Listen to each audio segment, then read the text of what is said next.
Welcome to the Mom and podcast. We're your hosts, Suzanne Kearns and Missy Stevens. We want to help you through everything that happens in the ellipses, from your professional life to your emotional health. You're a mom and so much more. Let's figure out what comes next together. Welcome to the Mom and podcast. I'm Missy Stevens, mom and writer, foster child advocate. And this week, as we are recording this, is the day after the shooting in Nashville. And I was going to be something else, but I have to tell you, I'm just sad and I'm mad and I'm angry. And voting and contributing my dollars is just not enough anymore. And I don't know what the solution is for me, but I feel like talking about it and putting my money and my vote behind it's not enough anymore. I don't know what it is, but yeah, I woke up furious this morning, furious and sad, just a combo that's not always very fun. So that's me. Welcome to the podcast. Oh, believe me, I was at the Capitol all day yesterday for other things that were making me mad about Texas. So yeah, it's been a whole week. But in addition to that, I am Suzanne Kearns, mom and writer, LGBTQ and sex ed advocate, and today I am getting ready for admitted student college visits. We're heading back to RIT in Syracuse this weekend. So by the time y'all are listening to this, I think decisions will be made. I don't know. I should probably be at prom already. So we'll see. Things are cruising. I know. Gosh, it's getting very, very real. Yes. Well, today we are really excited to welcome Shavon St. Preux. Shavon was born in Nassau, Bahamas, and at the age of 7, she and her family immigrated to the United States in pursuit of a better life. Once she and her family made it to the U.S., things got a little worse before they got better. Though her trials and tribulations consisted of losing both of her parents, entering foster care, and becoming a teenage mom, Shavon overcame all obstacles and statistics that said she would fail. She eventually graduated from Florida International University and also obtained a master's degree there. Shavon serves as the founder and director of Saints House, an organization that provides transitional housing and care coordination to youth who have been impacted by the foster care system. Shavon's goal is to be a change maker, helping improve the lives of disadvantaged youth. Thank you so much for being here. Welcome. It's a pleasure to be here. Oh, and Missy and I are both big fans of supporting foster kids, the foster care system. I don't know how much you know about our backgrounds, but I've been on the board of a group called Caring Hope for 6 years that makes hope packs for kids who are entering foster care with necessity and comfort items for them to have as they're entering a new home. And Missy's a CASA and does other work with Foster Village. Yeah, we're going to link to that episode because we have an episode with founders from Caring Hope and Foster Village that we're on. Yeah. So we're just very grateful for you, everything that you do. And I think it's so important for our listeners to hear your story. So we're grateful for you being here today. But Missy read your bio, but can you fill in some of the gaps and let us know how you got to where you are today? Yes, most definitely. Again, it's a pleasure to be here. My name is Shavon St. Preux again. I like to consider myself an advocate for youth who are aging out of the foster care system. I think that's the population of youth that I work the best with and that I am called to provide resources and just be a support for them. My journey started, very young. I lost both of my parents. Both of my parents passed away by the time age 10. I wasn't born. I was born in the Bahamas, came over here, and then when I was over here, we didn't have family to take care of us. And then both of my sisters were teenagers and both pregnant. So it just was a lot of stuff going on. So the best thing, and then on top of that, we were immigrants. So the best thing to do was to go into foster care. And I went into foster care, stayed in foster care for about 4 years. And then when my sister, who's just above me, she turned 18. When she turned 18, the judge granted her guardianship over me. So I was able to live with her and get out of foster care, but I still had an open case. So I would still receive my foster care benefits because if she would have adopted me or something, I would have lost all benefits once I turned 18 and it would have been like a waste. So my sister took me out of foster care when she was 18. I was 16 at that time. And then when I turned 18, college was never an option for me. I never wanted to go to college, not even because I was educated on college. I just felt like I don't want to do that. But also, I watched my parents be entrepreneurs all of my life that I did have them in my life. My parents worked for themselves. I remember vividly walking the streets of the Bahamas with my mother, and she sold everything. She sold mangoes. She sold sandwiches. She sold everything. 5 years old, but I still could close my eyes and I could picture her walking and selling everything. So I think that's where the spark for entrepreneurship came from. So even though at a very young age of 18, I didn't know what I wanted to do, but I always knew that I wanted to work for myself. But then they told me that if I went to school, I went to college, I would be able to get a check every month. I'm like, well, you know what? That don't sound too shabby. Maybe I should go to school, and if it's gonna be free money and I don't have to work and I could just go to school. So I was like, let me take a shot at it. And that's when So I you're found taking out that advantage of that. Yeah. yes. And then that's when I found out that foster youth in Florida can go to any school in the state of Florida for free tuition waived. I'm not sure if you guys know that, but Wow. yes, you can go to school up to 28. So from 18 to 28, you have 10 years. And in between that time frame, you can get 3 PhDs if you could squeeze it in there. Right. I figured like, even though that's not what I want to do, you might as well. You get what I'm Yep. saying? I know Mhm. the American dream is to, go to school, go to college, raise a family. So I was like, you know what? I'm here. Here's an opportunity. Let me take advantage of it. And if school wasn't my thing, so in the beginning, it was very, very rocky until I got involved with an organization that I worked for called Educate Tomorrow. And they're a nonprofit in the organization in the community that provides resources to youth coming out of the foster care system. And their emphasis is on education. So when I got involved into their programming, it was the norm to like go to school and to graduate. And I think it's like, okay, I can do this school thing. And then Yeah. from there, I just took off. I got my associate's degree and I was like, okay, that wasn't too bad. And then in a blink of an eye, I was graduating my bachelor's degree. And I was like, yeah, I'm done because I never even wanted a degree. But then I was like, I still have more years of this free schooling. Might as well just do it. And then the pandemic came and I was home bored anyway. So I was like, you might as well, let me do it. And then I graduated with my master's degree. And then I was like, okay, yeah, I'm done. I'm so I'm like, I don't want to be a doctor. It's okay. I'm good. I accomplished a lot. I did a lot. And I think that was great for me. But throughout my time doing this work, working with the organization Educate Tomorrow as a student, I started working there full time being a care coordinator, which is just providing resources to foster youth. And then while doing this work for all these years and around these population of youth, I'm like, okay, it's still so much that needs to be done and still so much that I can do. So my educational background is my undergrad, I did business administration. And then for grad school, I did marketing. So my big old thing is when I went to get a marketing degree, everyone in my whole cohort was so obsessed with getting a marketing job at a marketing agency. I'm like, yeah, I'm not here for none of that. The only thing that I'm here for is to learn how to brand myself, how to tell a story. And that's what I wanted to learn from my and Oh, wow. so I just wanted to, yeah, I was like, okay, what more can I do? And of course, in business is all about finding a need and filling that gap. Mhm. I noticed that, yeah, at the organization that I worked for and the work that I was doing in the previous years was providing resources to the youth. But then again, one of the biggest problems was housing. When foster youth turn 18, they have nowhere to go. They Sometimes do they have not. a great foster parent who lets them stay there. Other people are fortunate that they do have family like me. I had a sister who took me in. But imagine the ones who have no one, who don't have a foster parent, and the foster parent is like on at 12 o'clock at midnight, your bags are at the door, and I want you out. So think Mhm. about those youth. And then the thing about it, housing is one thing, but if you don't have someone to actually hold your hand and just be that love and support for you, these youths end up the odds are just stacked against them. Oh, yeah. So I figured that's where I can come in. I was like, I think I can do something about that issue. And that's how Saints House was birthed. And when God gave me the idea and gave me the vision for Saints House, I was like, God, that is amazing. But I don't have a house.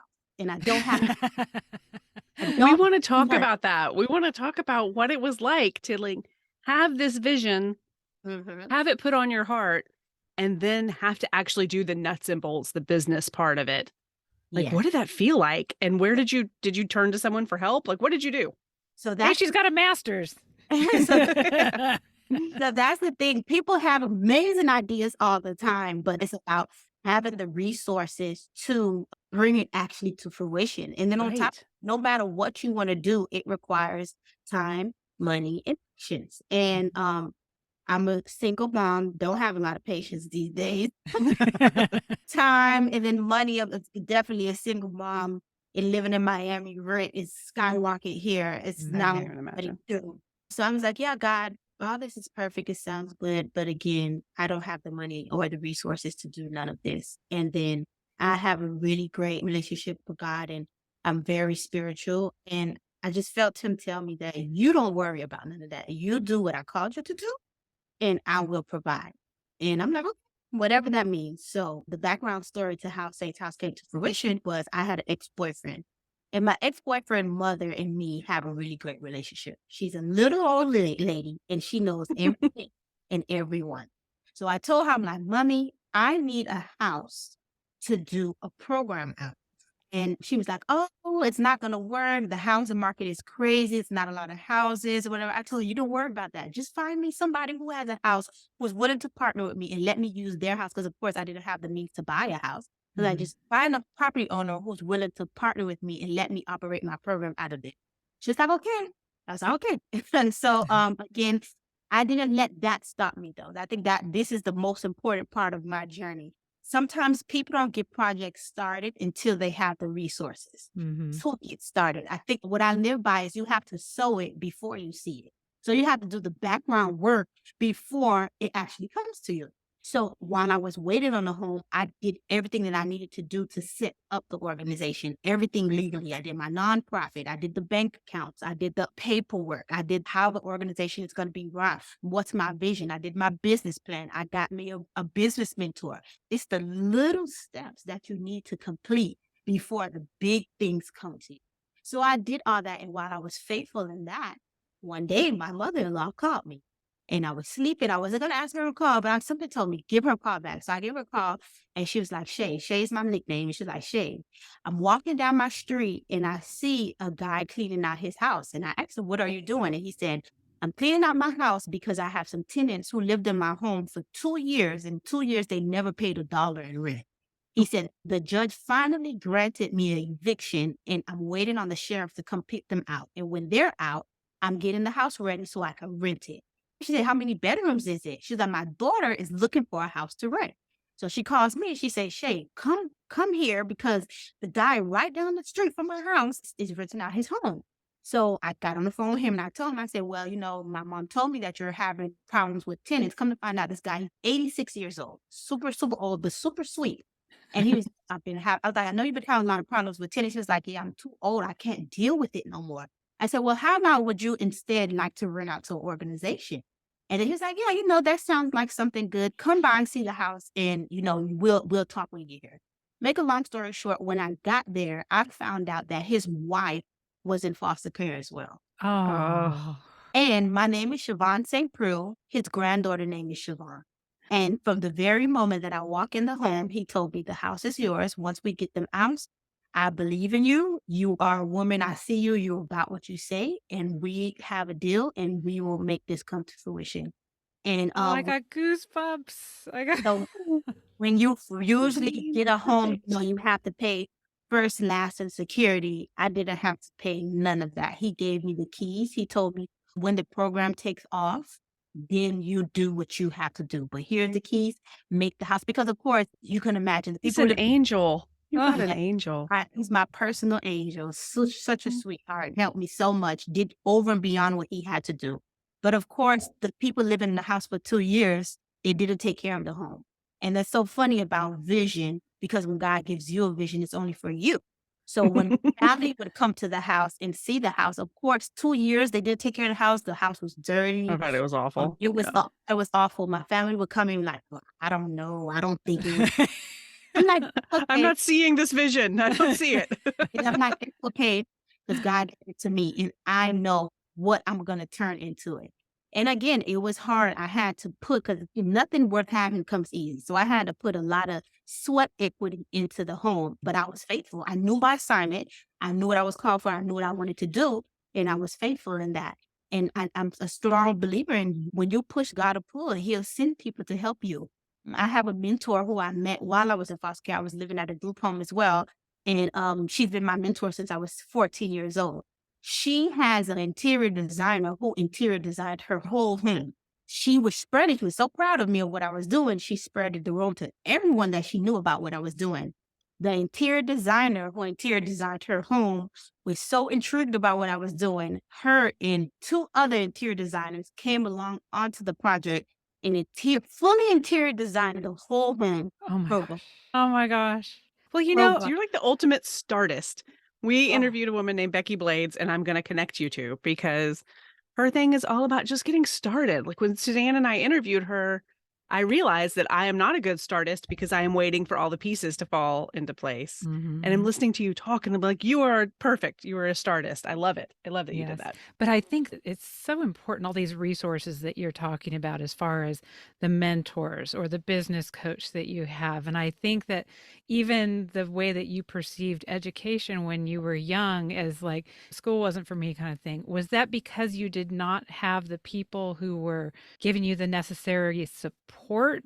Could education have been for you had you had people who helped it be for you? I think that was one of the most important parts. I never it was interested in education because I wasn't educated on it. I Hmm. had no one to tell me, about career readiness and career exploration. I just was going off of my own strength, which was nothing. I was a foster child with no parents. My sister was a teenage mom with barely guidance that she could give me. She's doing great now, but we didn't have that guidance. It Hmm. wasn't until I got involved in organizations that supported youth and took advantage of the resources until I started like, hold on, this could be my way out because Hmm. I had those resources. So that's why I have now, in the end, dedicated my life to providing the resources to the foster care community. Because some of them, it's not that they don't want the help and the resources, or don't want to make something of their lives. They just don't know. And I'm a firm believer in it's not just about providing resources to someone.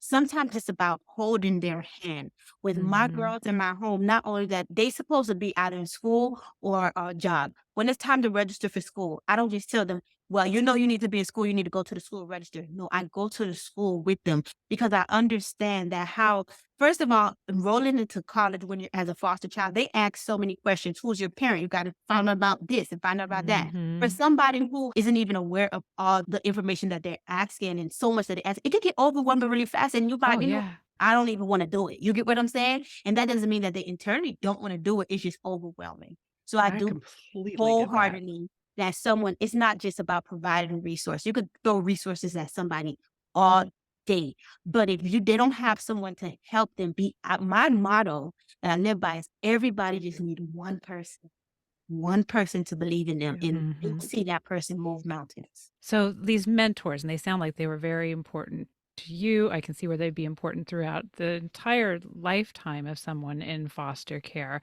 And we try to get our listeners to find ways that they can contribute in meaningful ways that align with their skills. I've got to think that there's programs either through your house or through other systems throughout the city where they could volunteer those mentor services, whatever their professional skill is, or just even filling out paperwork to, Yeah. for applications for school or for college.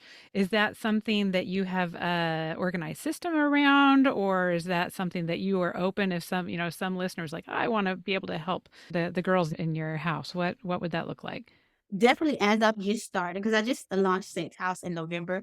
Sometimes I'm happy because when I talk to people, they're like, "You're so well seasoned. Sound like you've been doing this for years." I'm like, "Well, the work I've been doing for years, but actually my own organization I just launched." And of course, we are always looking for people who want to donate whatever they have to give. Like just yesterday, the Delta Sigma Theta, the Miami chapter, a group of over 350 women who just March is their sisterhood month, and they just wanted to find an organization to pour into, and they chose Saints House as their organization of choice. So I'm always looking for collaboration for people who are in the community, who want to do this work, who want to help. Sometimes it's not about what you can give. Sometimes it's just to come and say, I'm here and I care. You get what I'm saying? So Hmm. that is always a thing. And also one of the biggest because I think it's just the business mind of me. I'm always finding gaps and finding a way to fill those gaps. So that's another reason why I am looking to pursue this work full time. I do work full time at my job at Educate Tomorrow, and I love them. They have truly created the foundation. I'm a firm believer everything. happens for a reason. Every season you go through in life is for a reason to set you up for where you're going. And that was the true foundation to launch me off into the great things that I'm going to do in my own life. But now I'm looking more towards to doing this work full time. And again, the piece of this work that I want to focus on is filling that gap of having more supports for these foster youth, especially the ones who are transitioning out of foster care. Because I do feel like it's a delicate age at 18. At Mhm. 18, start of your life, if you do have someone in your corner, resources, you have a great chance of going in the right direction.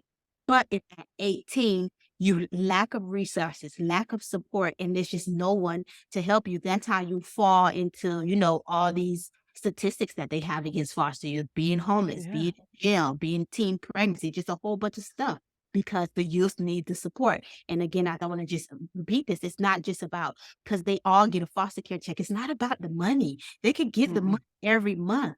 But if they don't have the one holding their hand and guiding them and then helping them what to do, okay, what you think about this? Or what do you want to do? Because I think that's another thing that I'm exploring that foster youth, they just like, okay, do this, do this, do this. No, sometimes we have to figure out what are their goals for their life and help them accomplish. Yes. I mean, that's what our whole podcast is about. 50-year-old women who still haven't figured out what they want to do. So, how can we Right. expect that these 18-year-old kids who are, they've just had usually a pretty zigzaggy childhood as far as being in and out of different homes, maybe not having the attention they need, whether it be from a teacher or any kind of adult that's helping provide that guidance. So, oh, yeah, I just love so much of what you're doing and just And providing that help.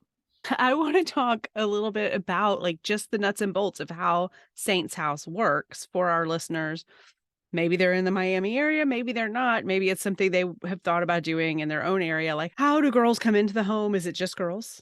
Yes. And how does that work? And what's the process? How long do they stay? All of it. Tell us the nuts and bolts. Yes, it's definitely all girls for now because it's my first home. My goals and dreams, aspiration is to have more Saints House homes. The first home is catered to the ladies, and I am also mommy and me program. I think Saints House. I created Saints House to be a direct reflection of me and my situation, how I was aging out of the foster care system. I was a teenage mom. A lot of the programs don't accept women with children because, of course, it's more responsibilities, more Right. like, but I do accept children. So the way the process goes is I just work with the local foster care agencies, and that's how the youth get referred. Again, when you turn 18, as of I think in 2013, there was a bill that was passed that when you turn 18, they found that at 18, these youth still lack support and they still don't have nowhere to go. So Mhm. instead of just 18, you kicked out the door, they do have the opportunity to opt in and remain in extended foster care. So Yes. extended foster care is now from 18 to 21. So now that you're in extended foster care, technically the state is still your guardian and still in care of you. So they have to put you in an approved placement. So approved placement would now be something like Saints House. You would have to go through the process with the foster care agency. They would have to approve you, do inspection, you background check, and then once you're approved, the youth can now live in the home that you provide. So yeah, that's how I work with the local foster care agencies, and the youth are there in accordance with the foster care agency. So extended foster care is from 18 to 21, but at my home and my program, youth can reside there from 18 to 23. That's the age ranges that I take. That doesn't necessarily mean that that's how long they're going to live there. Because like I tell all my girls, you're here for a good time, not a long time. The the That's great. success of my program is around letting you come in while you're here. You get into school, you go to work, whatever is your goals, because sometimes school isn't for everybody. People just want to jump straight into a career and build Mhm. up from there. So whatever success looks like to you. So the way St. Thomas go, they move into the program as a wraparound service. So when they in, they are paired with a success coach. So we come up with a success plan. Again, that is whatever success means to you. So we work on weekly doing check-ins. Okay, if you want a job, okay, how's job searching going? It's like one of my girls, she was job searching and she just got a job at Checkers last week. And we were super excited about that because she is a felon. So a lot of jobs, she was job searching and they were denying her because of her record. But Checkers gave her a chance, and Checkers is what we have, and Checkers is what we're thankful for because we know that once that opportunity comes, she'll get more opportunity. I told her, you never know it. You may end up the district manager for all the Checkers. So we remain optimistic about that. So again, when they move in, we come up with a plan on how to get you to success so you can successfully transition out of Saint's house and out of the foster care system into self-sufficiency. I mean, it's amazing work. It's Yeah. amazing work. I don't have the statistics in front of me, and I always botch statistics anyway. But I was struck when I did my training to become a CASA or a guardian ad litem. I don't know what they call them in Florida. But 18 is so pivotal, and we lose so many children then. We lose them in the system because a lot of them, they could extend it. They don't want to extend it because it's a lot of paperwork and a lot of like checks and stuff they have to go through, and they're tired of living through that. And I think if they don't have someone to walk alongside them and say, here's how we're going to manage this, they say, no, thank you. And then they're out. And we did an exercise when I was in training where they said, like, pretend that you are moving out at the age of 18. Where did you get your plates? Where did you get your silverware? And most of us were like, oh, well, my parents gave me some. Like, these kids don't have that. No one's going to set up their first apartment with a set of sheets and plates and forks and, get them on their feet. They are, like you said, a lot of them at the door with their one bag of belongings. And that was another, I used all my lived experiences to create my program for my own life. So at St. Thomas, I don't know if you guys got a chance to look at the on the website. It is a page that shows how the house is decorated.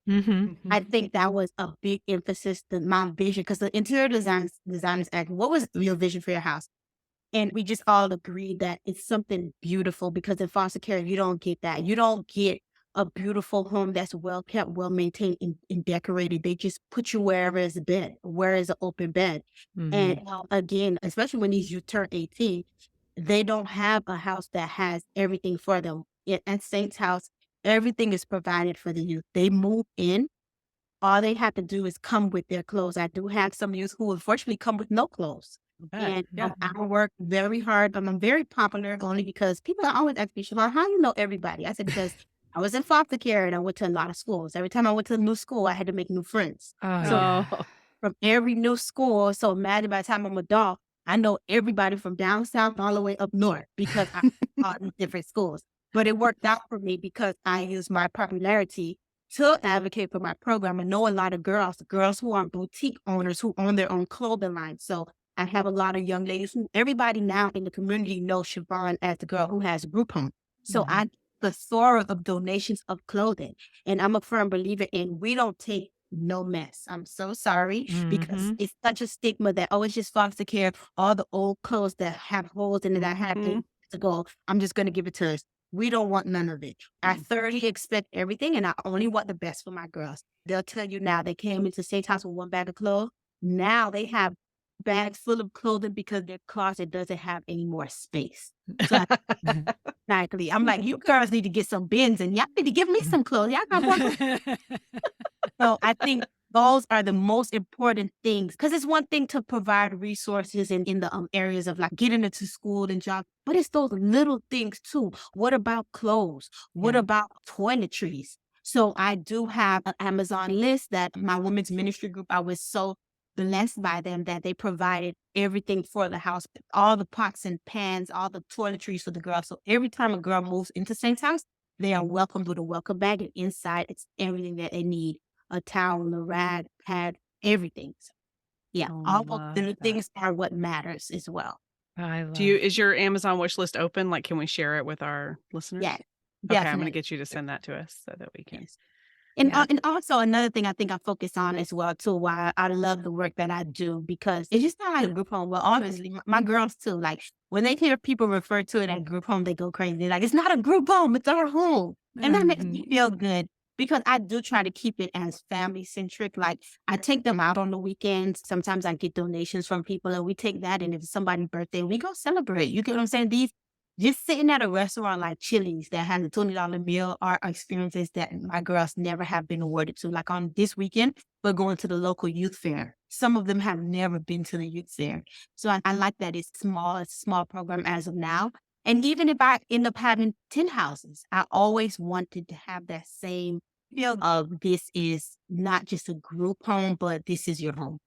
Oh, that's so Yeah. special. And I love the idea of wanting to have, and it's not that it has to be these bougie high end items, but to Yeah. have something that's new and Yeah. special and not the cast off. Same thing for the organization that I serve on the board of, Caring Hope. Everything is a new item, it's a new Mhm. bag, it's nice stuff. They're opening a similar home called Hope's Home in the next several months for girls who are aging out of the foster care system. And same thing, they wanted it to be beautiful, not just a roof, not just being protected from the cold, but some place where they felt special and that felt like a home.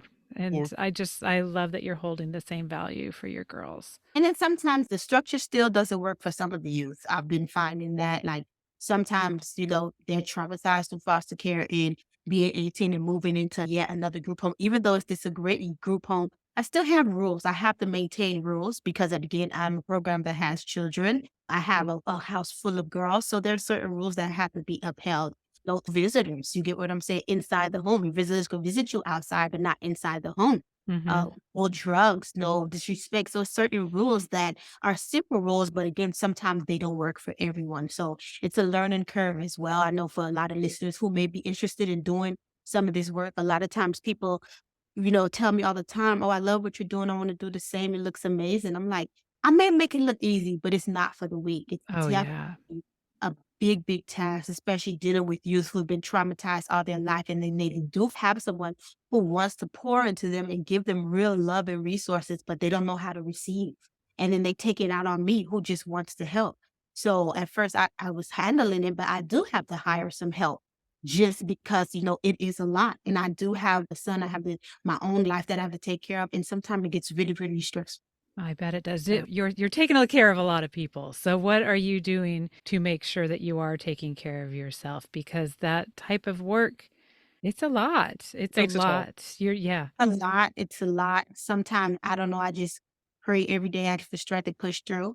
But the only one thing that I can say that I gave to myself to give myself a piece of sanity is at nighttime I put my phone on do not disturb. And I Mm. said, whatever it is, I will deal with it in the morning.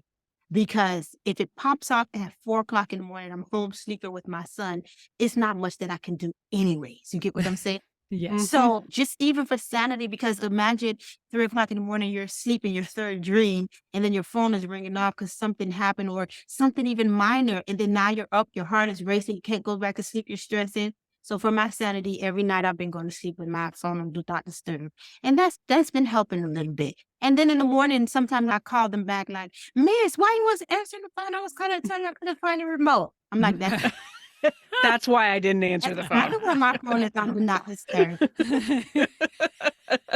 Yeah, that is not an emergency. Life lesson for Exactly. today is that is not an emergency. Can only do so much Oh, support. I don't want to let go of you before getting your advice. So you also own a small business, Yes. correct? Yes. And so for our listeners, it's called Enchanting Beauty, and you relaunched it in 2021. Yes. Um, so that was no small feat to do that in the middle of a pandemic. But you've done that. You run that business. You're running Saint's House. Do you have any lessons or tips for doing this for any of our listeners who may be thinking, I'm going to start my own thing. I'm ready to start a business or I'm ready to start something like Saint's House. Is there something you learned along the way? Like, this is my go-to tip for starting a business. Yeah. I think it's just about being serious and spending time on your craft and what you believe in. As an example, a lot of people have jobs, right? You got to go to your job 9 to 5, 40 hours a week, and you're so committed to that because you're here now. Okay, this is what my pays my bills. This is my tax. This is what I have to do. But then when it comes down to your own business or whatever you're passionate about, you give it 1 hour every other month. I think whatever you Yep. do, you have to focus on it. Even if you're planting a tree, the only way it's going to grow is if you go water it every day, you put the right soil, and you give it the right time. Whatever you want to do, give it your Mhm. time, give it your all. And again, it goes back to the phrase that I say, sow it before you see it. You don't have to know all the steps. All the steps will come as you go, but just go. Put your best foot forward every day. Even if you don't have the money, even if you don't have the resources, you can do research on it. You get what I'm saying? No matter whatever the niche is that you're interested in, find out who's going to be your customers. What are you going to offer? Do that background knowledge. And as you go, it'll be more clear. The more resources will come to you, and you'll do what you have to do. I think Yeah, that's such a great that's idea awesome. because a lot of our listeners are stay-at-home moms that maybe they're tied down time-wise with and physically with their children at home. And yeah, they may not be ready to start a business or to go 40 hours a week into whatever their passion project is. But yeah, here and there, instead of scrolling through Facebook, do a little bit of Work that on it. research. Take some time. There's so many great classes and information sessions available online that, yeah, it's a great way to spend time instead of just scrolling. Although I'm guilty of some scroll holes every once in a while. Yeah, I don't know So what you're talking about. I've never done it. uh, and I just do want to reiterate because there's a lot of listeners. I think a lot of us, our hearts get pulled, especially when we talk about kids and foster kids that Right. want to do so much. You know, not everybody's going to be able to do what you do as far as really dedicating your life to these kiddos, but there's probably ways that they can support. So some that might Yeah. be monetary. So we'll make sure we put a link in the show notes to how you can donate, whether it be the wish list or just here's some cash, you do the shopping. But then also, I don't know, there may be people again for Hope's Home here in Austin or for Saints House in Miami or whatever your community service is for kids who are aging out of the foster care system or even kids who are in foster care still. I'm gotta think that there's organizations that would be thrilled to have access to what your skills and your abilities are, whether that's boots on the ground, helping them do some of the labor, cleaning up those houses when they're Right. when the tenants haven't been doing anything for 2 years, or bringing in supplies, or I mean, we work with a lot of coaches and a lot of people who are therapists offering those services. So I just want to make sure that everybody takes a look at the show notes for a bunch of different ways that you can help Shavon with Saints House or get some more information about what's available in your own community if it's something that you want to be actually giving your time and your hands to instead of the money right now. Oh, well, tell our listeners before we do our look, listen, learn where to find you. Like what website, or if you're on the socials anywhere, where can people connect with you? Yes. So St. House has an Instagram. I try to upload on that a lot and, just share about the collaborations that I'm doing where I collaborate with a lot of different organizations. So I highlight a lot of that. Sometimes I take really fun and cool trips with the girls. So I post on that. So that's Instagram is at Saints House with an underscore. That's AINTSHOUSE_. And then I also have, you can find us online, www.saintshouse.org. And then I have my personal Instagram, which is at SHAYMULLA. All right. We'll put it in the show notes. Yeah, we'll put it in the show notes in case y'all are driving and you're like, I didn't get that. What? And then I also just, for people who are local to our Austin area as well, the Caring Hope's Home is going to be opening, in the next few months. So there's going to be needs there as well. So we'll put a link to that just in case people are available in the Austin local area. All right. All right. So let's see. Are you ready for some Look, Listen, Learns? The Look, Listen, Learns for anybody who is new to the show today. Welcome. We're so glad you're here. But at the end of each show, we just spend a few minutes talking about things that we are listening and learning. So that can be something that we are reading or watching or listening to, music or podcasts or learning about. And we do not like to put our guests in the hot seat first. So Missy, what are you up to this week? All right. So I have been reading Women Are the Fiercest Creatures by Andrea Dunlop. And she was one of the authors that was at the Fierce Women retreat that I went to with Zibby Owens and Zibby Books. And Andrea is so smart and so kind. And the book is great. I highly recommend it. Again, it's called Women Are the Fiercest Creatures. Is it a novel or It's a nonfiction or? novel. Okay. It's a novel, and it's about 3 women who all share an ex. Oh, Lord. And what's going on. Right. And some of it is, oh, Lord. But it's just a very strong feminist book, but also great story at the same time. I feel like I'm learning, but it's fiction and it's a story, and she's wonderful and smart. Like, if you ever get the chance to hear Andrea Dunlop speak, I recommend it because she's got it going on. I liked her a lot. Yeah. And the thing I was going to talk about my learn is connected. Is I haven't really talked about this yet, but I went to that retreat at the beginning of spring break. Did not know what to expect. Went by myself. I always have a wing woman, usually Suzanne. And I went by myself, which was really scary. And on my 50 before 50 bucket list, one of my things was to go to a retreat. And now I think I'm going to amend it and do a retreat in the spring and a retreat in the fall. Oh. Because it was really great for me to get away. And I know, extreme privilege, not everybody can do this, but we've had Jenny Remington on talking about how to do like a simple retreat in a few hours, like how to design it. So you can take this concept and boil it down to whatever time you have, but having that time that was just mine, I was in my own space, I had my own room, my own thoughts. It was really, really good for me. And I left feeling really energized. Sometimes I leave social things like that depleted because it's hard for me. But I left feeling energized. I'm still processing everything I learned because a lot of it was just very personal. Everybody learned something different. I think every attendee probably. And it was a really small group, but also really done well. So if you get a chance to go on a Zibby retreat, take it. She does a good job. Everything is done Everything to the she nines. does is just Yes. perfection. So great. Her team is amazing. Amazing. She has wonderful people working with her.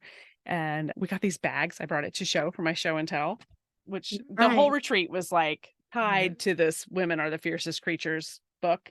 And those bags were partnered with Citizens of Humanity. Like, they're not just a Zazzle bag that the rest of us would order for a giveaway. Like, they're really nice bags. Yeah, talking about trying to make sure you get the good stuff to make you feel she special. just does That's everything nice. so nicely. It made everybody feel really special. And aside from the bouginess of it, it was just a good mental break for me. And I made some nice new friends and learned a lot about myself, and has re-energized my work. It was great. So I just wanted to throw out there that if you ever get to go on a retreat of any kind, but especially a Zibby one, I learned that that's a good one to do. But you know what? That's also a really good reminder. First of all, the recharging benefits of a retreat, but then we should relink to that Jenny Remington episode. Yes. Because this idea of, okay, yeah, that is a very privileged place to be able to get out of the state and to be able to pay for the thing. Right. Whereas Jenny's session was really good in the sense that a retreat can also just be a time for yourself, even if it's somewhere in your home where no one can find you, and it's a time that you've set aside for yourself with an intention to do a particular thing instead of just sitting there going, why am I sitting here, I'm bored. You can turn that into a retreat. So if you want to get intentional about making space for yourself on a regular basis to work towards your goals, that would be a really good episode too. It was really encouraging to me that, and it made me want to do it more, where like taking that time, there is a direct benefit. Sometimes I think we see like, well, I'm going to take this time and I know I should, or I'm feeling fried, maybe I'll take this time, but will it be worth it? It will be worth it. I mean, it's just, and going away like that, I learned a lot. Like, I haven't traveled by myself in a long time, like truly by myself. Like, I fly by myself a lot, but I'm like meeting a friend on the other end or something like that. Like, I truly did this by myself, and like, that's good for you. So even if you're doing it on a smaller front at home, maybe you go somewhere in your city you've never been, or try a new park or something. Like, there's just something great about what that does for your brain. So we will link to that episode, and I'm so happy I did that. Awesome. And it already feels like 1,000 years ago. So I'm trying to keep it alive. You got to do it again. I'm going to do one every month. Yeah. Mark, how do you feel about this? I need a new full-time job for that. Yeah. So that's mine for this week. What about you, Shavon? What are you up to? Well, I've been reading What to Do Until Love Finds You by Michelle McKinney Heyman. And I'm currently in a single season. Mm-hmm. That's a part. Not only am I pursuing this Sage House journey working with youth, I'm also healing from the things that I've been through in my own life because I'm a firm believer you can't pour from an empty cup, and I can't be a role model to these youth if I still have things that I'm harboring in my heart that I'm hurting from. So I'm on a healing journey as well. So one of my traumas was not knowing how to be alone. And that stemmed back from losing my parents, going into foster care, being separated from my siblings. And then from that, I always felt like I needed to have a boyfriend because they would complete me. And Mm-hmm. Mhm. I'm unlearning all those negative behaviors, learning that it's okay to be alone. It's okay to love myself and to be whole. Because then when I'm whole, I will find another person who's whole and then we'll become one. So I'm learning how to love myself and just educating myself on what to do. I felt like I had the wrong idea of love anyways. So Mm-hmm. I'm learning healthy love, healthy boundaries, and just relearning what love is. So that's what I'm looking at. And as far as what's the next one? Learn, look, Look, listen, learn. And you don't listen. have to do And you all of don't have them, to or do you them can. all. We No, I was prepared. I was prepared. As far as listening, that's another thing. I changed a lot. I feel like you change your mind, you change your life. And I had to go through that. I had to do a lot of changes in my life. Even before I launched Saint House. It's not even all about Saint House, but I had to make a lot of things in my life because my life was going in a direction where it wasn't making sense. And I was like, okay, I have to make some changes so my life can be in the way that I need it to go. So I changed even the music that I listened to. I was listening to a bunch of garbage. So now I listen to a lot of music that's more soothing to my soul. So I listen to a lot of gospel, but primarily new age gospel, which is like Maverick City, elevation worship music. So that's what I try to take my time listening to. And then also I listen to a lot of podcasts, a lot of sermons. One of my favorite podcasts, I have a couple, Brown Girl Self Care, and then Blessed and Bossed Up. And then of course I have some therapy for Black girls, Woman Evolved, I Am Woman, Transformation Church, Elevation Church, Root Church. So been listening to a lot of things that just fill me up instead of just a whole bunch of garbage. And I then love it's that. the yes. last one, what I'm learning. So again, so I do have Enchanted Beauty, but that's not an ambition project. That's what I like to do. Like, running a business, selling items, and that's what I like to do. But then I have my passion and purpose project, which is the things that I know that I am called for, that I was created for. I know a lot of women are on this earth, like you said, 50 years old and can't find what their calling is, what they were born to be. Mm-hmm. I am fortunate by God's grace. I have been awarded to know what I was placed on this earth to do. So I have the duty to do that. All the things that I want to do, I can still do, but I have those things that comes first. So set up two different ways. Saints House is a for-profit organization because it's income producing. They pay for the girls to be there. So it's a social service organization, but it also is a for-profit organization. But I also have a nonprofit organization. So the nonprofit is the work that I do with the youth who reside in the home, and that's the success coaching. So I found as I've been doing the success coaching with the youth, like, okay, I'm doing this great success coaching to these youth, but what about the other, hypothetically, 1,500 foster youth who transition out of foster care who also need success coaching and need access to resources? Mm-hmm. So what I'm learning is how to fill that gap, not only providing for the foster youth that I could touch at Safe House, but the additional foster youth in the community who need those services. So I'm working on my next project, how to have just like a resource center, which is a drop-in resource center in the community where these youth could come in and access these resources. So I'm learning all about that, sowing it before I see it, doing Oh, all wow. that work to figure out, because housing is one thing, it's very important, Mm-hmm. but if I could, and that, and limits myself, I can only work with the youth in That that live home there. Yeah. that live there. But there's still a whole bunch of other youth who need the same support and resources. So the only way that I'll be able to touch them is if I have at least a place where they can come in and get the resources. So that's the next thing I'm learning and I'm working Whew. It's on. amazing. Girl. I know. I don't want to have to go after that. My look, listen, learns are going to No, be like, seriously. I was like, oh, I'm not learning anything. I know. I'm not aiming as high with my look, listen, learns this week. But actually, one of them is going to come in handy, hopefully for more people than just me. Because a couple weeks ago, we had our episode with Meredith Ethington by the time this Mhm. runs, and she had mentioned the binaural beats. So I Googled it and I was like, oh, I'll just play that on the Sonos system while I'm just farting around the house and I'll become super focused because I'm just listening to the Sonos binaural beats. But I was listening to a podcast, the Good Life Project podcast, and they had an episode called 7 Habits to Dramatically Improve Focus. And they mentioned binaural beats, which was really weird because I've heard that exactly 0 times in 50 years until a couple of weeks ago. And now I've heard it twice. But he pointed out the fact that it needs to be with headphones. Because the whole point is that, like, it's the sound here and then the sound here and then the sound here and then the sound here. And that's what is activating both sides of your brain or whatever. Right. So she had mentioned that she listens to it on her headphones, but I was just like, oh, because she just listens on her headphones.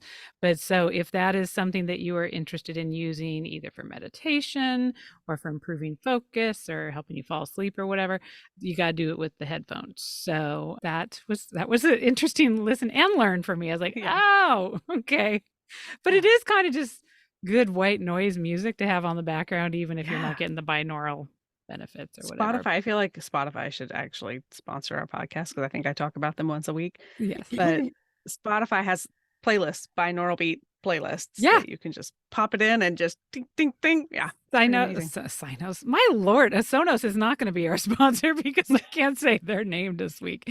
But yeah, they had the same thing. But he also mentioned about certain levels, like, oh, you listen to the 1 to 3 decibels if you're trying to focus, and then the 3 to 5 if it's for, I don't know what, it's other stuff. Yeah, you got to listen to his meditation, episode. Relaxation.